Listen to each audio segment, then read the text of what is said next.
punya tugas kepemimpinan. Kepemimpinan ini tugas besar seorang hamba Allah SWT.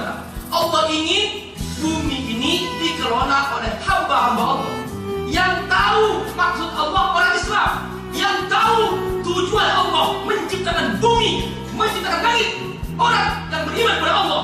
Ini tujuan yang Allah inginkan, bahwa yang mengelola bumi ini harus hamba Allah.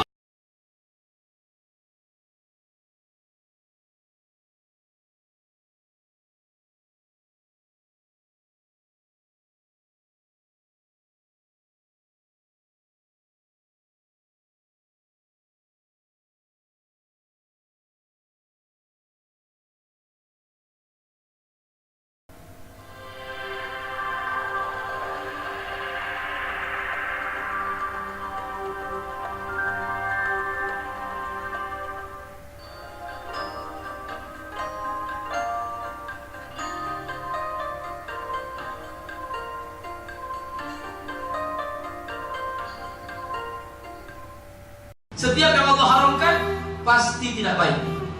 Setiap yang Allah halalkan pasti baik. Dari semua ini ada satu tugas besar yang harus hamba-hamba Allah lakukan. Apa itu? Tugas kepemimpinan. Inilah tugas besar yang Allah Subhanahu wa Ta'ala titipkan kepada hamba-hambanya. Tugas besar ini oleh Allah ditekankan dalam Al-Quran. Karenanya Al-Quran dari awal sampai akhir tidak berbicara tentang ritual. Al-Quran dari awal sampai akhir berbicara tentang kepemimpinan. Quran setebal ini isinya tentang kepemimpinan. Silahkan cari jumlah rakaat sholat dalam Al-Quran, tidak ketemu. Padahal itu rukun Islam. Silahkan cari cara haji dalam Al-Quran, tidak ketemu. Kenapa? Karena Quran tidak bicara tentang ritual. Ada isyarat tentang ritual, tapi yang Allah tekankan adalah kepemimpinan. Sekalipun haji rukun Islam, Allah tidak mendetilkan cara tawaf, cara wukuf di Arafah dalam Al-Quran, tidak ada. Cara membayar zakat, Al-Quran tidak berbicara. Padahal rukun Islam, Al-Quran berbicara tentang kepemimpinan. Surah Al-Fatihah 7 ayat, isinya adalah prinsip pokok seorang pemimpin. Surah Al-Baqarah panjang sekali, isinya adalah deklarasi kepemimpinan. Karenanya langsung Allah bicara tentang macam-macam manusia di pembukaan. Setelah itu Allah langsung mengumumkan, inni ja'ilun fil ardi khalifah. Aku akan mewariskan bumi untuk dikelola oleh manusia sebagai pemimpin.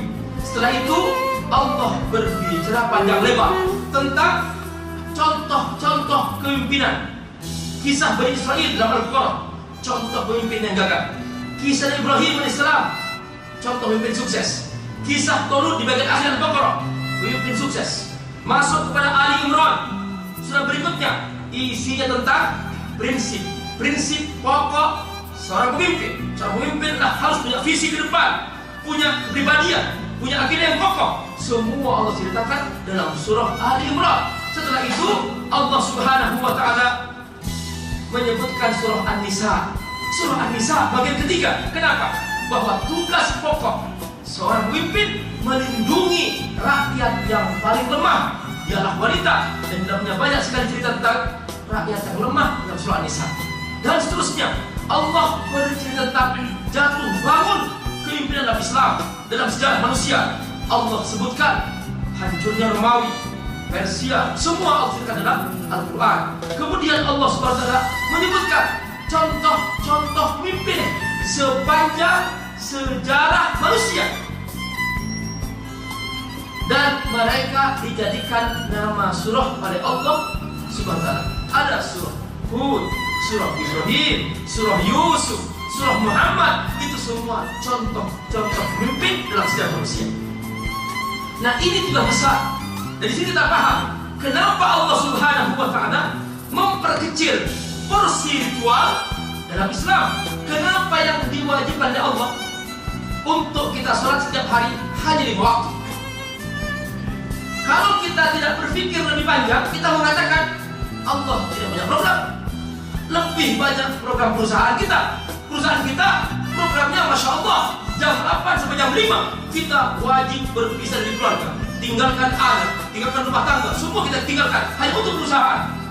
Perusahaan sekecil ini dibanding alam semesta, programnya padat, jam 8 sampai jam 5. Masa Allah bikin langit, bikin bumi, tidak ada programnya? Ini persoalan yang kita jawab. Nah, hadirin rahimakumullah, perhatikan, kenapa oleh Allah tugas ritual diperkecil? Karena kita punya tugas kepemimpinan. Kepemimpinan ini tugas besar seorang hamba Allah SWT.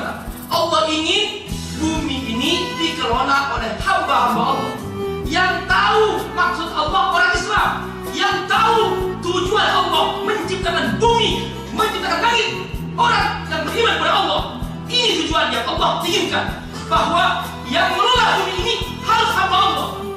Sungguh tidak ada perusahaan yang pemiliknya mengangkat direktur, mengangkat staf yang mereka adalah musuh-musuhnya. Tidak ada. Direktur pasti diangkat oleh seorang pemilik perusahaan yang dia loyal kepadanya. Nah, Allah ingin bahwa yang mengelola bumi ini hamba-hamba Allah yang mengerti tujuan Allah Subhanahu wa Ta'ala. Inilah maksud Allah, kenapa Allah Subhanahu wa Ta'ala memperkecil porsi ritual dalam Islam supaya kita banyak memimpin. Hadirin sidang Jumat rahimakumullah, mari kita gunakan pemikiran kita sedang. Mengapa kepemimpinan ini penting? Pertama, kita ambil contoh. Katakan di antara kita ini kaya semua, kita punya penghasilan per bulan 1 triliun. Katakan, saya yakin jika kita punya penghasilan seperti ini, sebaik-baik kita, paling hebat kita hanya mampu menggratisin mahasiswa, santri paling banyak 1.000 orang. Katakanlah kita bisa menggratisin dengan penghasilan kita 1.000 orang paling banyak. Bandingkan dengan seorang yang jadi pemimpin, dia bisa menggratiskan 1 juta orang dari rakyatnya, menggratisin 2 juta orang, bahkan bisa menggratisin 50 juta orang untuk mahasiswa, untuk orang yang belajar di pesantren-pesantren supaya mereka bisa belajar Islam dengan baik. Perhatikan betapa kepemimpinan sangat strategis untuk kita membawa makna tugas ini sehingga kita menjadi orang yang bermanfaat di muka bumi. Dari sini kita paham bahwa mengapa Allah Subhanahu wa Ta'ala menjaga hamba-hambanya supaya paham dengan baik risalah yang Allah turunkan, bahwa risalahmu, kata Allah, untuk bertakwa kepadaku. Apa arti takwa? Takwa artinya ikut aku, kata Allah. Kau ikut aku, kau kelola bumiku ini sesuai dengan keinginanku. Ini bumi milikku, kamu yang kelola. Aku ingin bumi ini dimanfaatkan untuk mentaatiku, bukan untuk berbuat maksiat kepadaku. Begitulah makna takwa itu. Nah, karena itu setiap yang merusak manusia Allah haramkan, karena Allah ingin manusia terus dalam koridor seperti yang inginkan. Setiap perkembangan manusia Allah utus nabi-nabi, karena jumlah nabi ketika itu sangat banyak, karena alat komunikasi masih sangat sederhana. Allah mengutus nabi dan rasul setiap pertambahan jumlah penduduk di muka bumi. Karena itu di zaman dahulu jumlah nabi mencapai 124.000 nabi dan 300 rasul. Begitu Nabi Muhammad sudah diutus dan selesai tugasnya dan sudah ditutup kenabian, maka Allah membuka jaringan teknologi yang sangat canggih, dan ini bisa menjadi sarana untuk kita memperkenalkan Islam di muka bumi supaya manusia terjaga. Karena itu setiap yang tidak ikut Allah pasti dia akan celaka, dia akan merusak dirinya. Perhatikan, Allah Subhanahu wa Ta'ala ingin supaya akal kita sehat. Karena narkoba merusak akal, Allah haramkan narkoba. Allah ingin bahwa supaya kita menjaga nasab, maka setiap yang merusak nasab Allah haramkan. Perzinahan Allah haramkan, lesbi, gay, homoseks Allah haramkan. Kenapa? Merusak nasab. Allah ingin manusia berlanjut, jangan sampai berhenti. Allah haramkan setiap yang merusak manusia. Ini semua demi keberlanjutan hidup di bumi. Maka sungguh ketika ketika muncul orang-orang yang tidak bertanggung jawab, tidak ikut Allah Subhanahu wa Ta'ala, maka nanti lama-kelamaan manusia akan dimusnahkan dan manusia akan menjadi bagian daripada makhluk yang tidak bermanfaat bagi Allah Subhanahu wa Ta'ala dan juga tidak bermanfaat bagi kehidupan muka bumi. Akhirnya apa? Di muka bumi akan menyebar merajalela kerusakan-kerusakan, dan ini yang Allah tidak inginkan. Karena Allah Subhanahu wa Ta'ala menjaga jangan sampai muka bumi terjadi kerusakan. Sungguh zaman dahulu Allah pernah menciptakan makhluk yang itu 2000 tahun sebelum Allah menciptakan manusia. Itulah jin. Allah letakkan di bumi. Di bumi terjadi huru hara sampai kemudian terjadi pertumpahan darah. Maka Allah usir jin dari bumi. Sekarang Allah kumpulkan jin di tengah laut. Sampai sekarang mereka jin di bawah. Nah, bumi Allah siapkan untuk manusia. Malaikat pernah bertanya ketika Allah Subhanahu wa Ta'ala hendak menciptakan manusia, ataj'alu fiha ma yufsidu fiha wa yasfiku dima? Ya Allah, apakah engkau akan menciptakan makhluk baru yang nanti akan seperti jin, akan saling menumpahkan darah? Kata Allah, inni a'lamu ma la ta'lamun. Manusia lebih daripada jin, lebih baik daripada jin. Maka Allah menyiapkan manusia sebagai makhluk yang paling Allah utamakan. Karena itu setelah penciptaan manusia, Allah perintahkan malaikat bersujud sebagai sujud penghormatan. Termasuk jin Allah perintahkan bersujud, tapi karena tidak bersujud, akhirnya Allah laknat jin itu dan dia menjadi iblis. Itulah makna firman Allah, fasajadu illa iblis. Hadirin rahimakumullah, inilah hakikat manusia. Dan inilah hakikat takwa, bahwa takwa artinya menjaga manusia jangan sampai bergeser dari kemanusiaannya.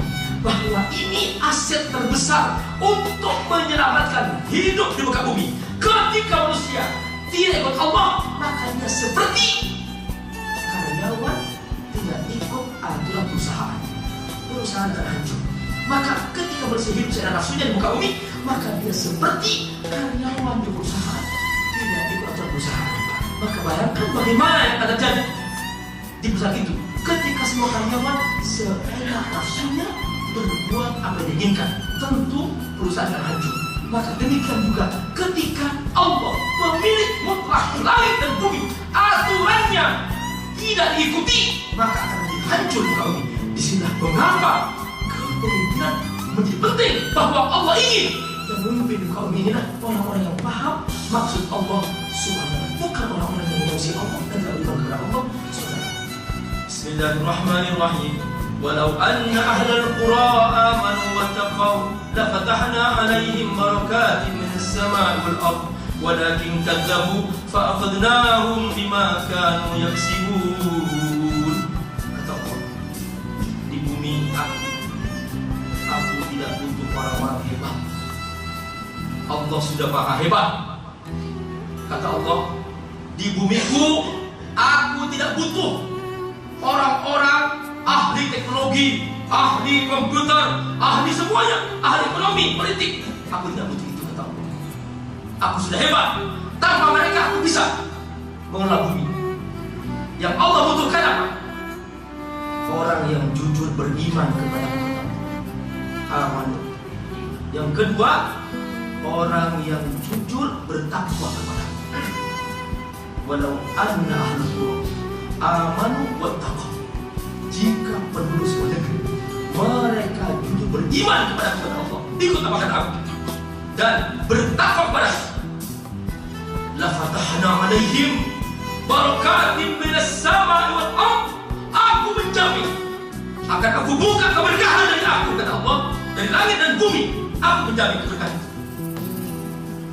Perhatikan, bukan maksudnya kita tidak mau belajar, bukan. Apalah arti kehebatan dan kecerdasan ini ketika tidak digunakan mentaati Allah? Allah cabut keberkahan. Apalah arti semua hidup yang hebat ini, teknologi ini, jika ternyata tanpa keberkahan? Bandingkan generasi zaman Nabi dan sahabat. Mereka tidak yang punya HP, tidak punya laptop, tidak punya komputer, tidak punya pesawat terbang, tidak punya mobil. Mereka tidak kaki kemana-mana, tetapi mereka berhasil memimpin sebuah dunia dari Afrika sampai Rusia. Dan mereka berhasil menegakkan keadilan di muka bumi, sampai tidak ada seorang pun yang butuh zakat. Umar mengecek rumah ke rumah, dari Afrika sampai Rusia. Cek, kata Umar, siapa yang butuh zakat? Semua menolak, semua cukup, semua mengatakan kami sudah cukup. Yang membawa zakat itu kembali ke Baitul Mal, ke Madinah, dengan tanpa berkurang sedikit pun hartanya bapak. Semua mengatakan kami sudah cukup. Perhatikan, ketika Allah yang ngurus kita, semua persoalan selesai. Tapi ketika kita sok merasa hebat, tidak mau ikut Allah, ingin mengandalkan kemampuan kita, ingin tanpa Allah, aku sudah hebat ya Allah, aku punya teknologi, aku punya komputer, tanpamu ya Allah, maka Allah tinggalkan. Akhirnya terombang ambing ketika manusianya di sebuah negeri sibuk dengan dosa, maksiat, dan zina dibiasakan tanpa harus berdosa, aurat dibuka di mana-mana tanpa harus berdosa, media digunakan untuk menyebarkan kemaksiatan. Kata Allah, walakin kadzdzab, sayangnya negeri itu mendustakan ajaranku. Apa kata Allah? Fa'akhadnahum, aku cabut di negeri itu keberkahan. Negeri yang kaya, lautnya kaya, daratannya kaya, banyak orang lapar di situ. Kenapa? Mencabut keberkahan. Negeri yang gersang di zaman Nabi, hanya bentangan perang Sahara membentang di situ, bongkahan batu gunung cadas di mana-mana kita pandang. Secara kehidupan tidak ada hidup orang manusia. Perhatikan, subhanallah, di situ pernah muncul mercusuar peradaban dunia, dan negeri yang kaya, subur, keberkahan didapat oleh Allah, banyak yang lapar, dan bahkan semakin banyak dosa di negeri itu. Dan kata Allah, ketika negeri itu sudah terlalu biasa mengajar Allah, siap-siaplah Allah SWT mengadab mereka. Apalagi menghalalkan apa yang Allah haramkan, sesuatu yang sudah jelas haram, homoseks, lesbi dibela mati-matian, gay dibela mati-matian, dianggap halal, diubah. Orang yang mengubah ajaran Allah, dia sudah berani menentang Allah SWT. Sungguh ini tanda-tanda bahwa jangan sampai Allah murka. Kita harus bergerak, jangan diam untuk kondisi seperti ini. Kita harus sinergi untuk menyelamatkan kita, negeri kita. Jangan sampai Allah mengadab gara-gara